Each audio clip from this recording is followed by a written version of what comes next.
For more on this, we're joined by Ciaran Browne. He's an Associate Professor of Conflict Resolution and Reconciliation at Trinity College, Dublin. He joins us live from Belfast. Brendan, it's always good to speak to you on this news hour.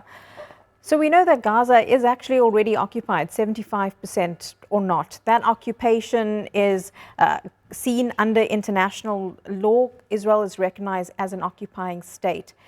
But what do you make of the timing of this decision by Netanyahu, if of course it does go ahead? Why is he doing this at this stage of the war when he's also facing so much pressure domestically and internationally?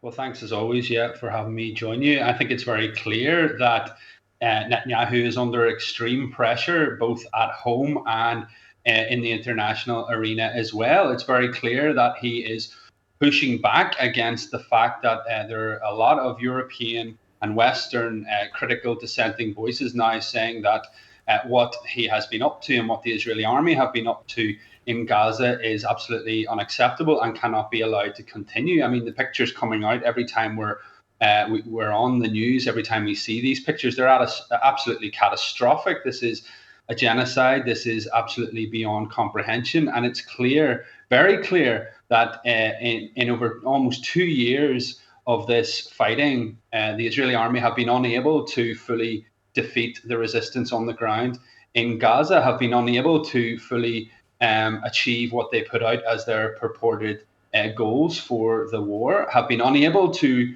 get their hostages back, or those that remain, get them back safely. So clearly Netanyahu is under a lot of pressure, and he is also trying to appease those demagogues, those far right in his cabinet, to show them that he still has these aspirations of fully taking over the Gaza Strip. And I think that will be an absolute disaster on multiple levels. And of course, those reports that he could take over all of Gaza has been condemned by many international and humanitarian groups. But we have seen in the last few weeks, as you've said, more international pressure, more condemnation from Western nations about these horrific pictures that we're seeing coming out of Gaza. But if Netanyahu was to go ahead with his latest plan, do you see some of that condemnation turning into actual action regarding sanctions or cutting off ties with Israel in any way that's going to make a real difference to people in Gaza? Well, again, it's very difficult to predict anything in this arena. You know, we don't have a crystal ball. I mean, if you look into history, would suggest that that won't turn into tangible action, unfortunately.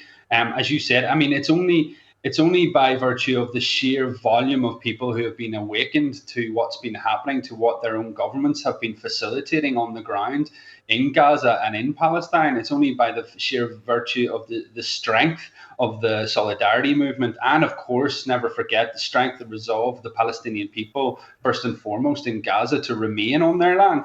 It's very clear that that has been the overall thing that has pushed some kind of partial response from the West here, you know, and all they have done at the end of the day is parrot the same language of a two-state solution. I mean, what kind of state do you make on land that no longer exists, on Palestinian land that keeps shrinking? So they're returning to a language that is always deeply problematic as well. So I'm not going to give them too much praise here.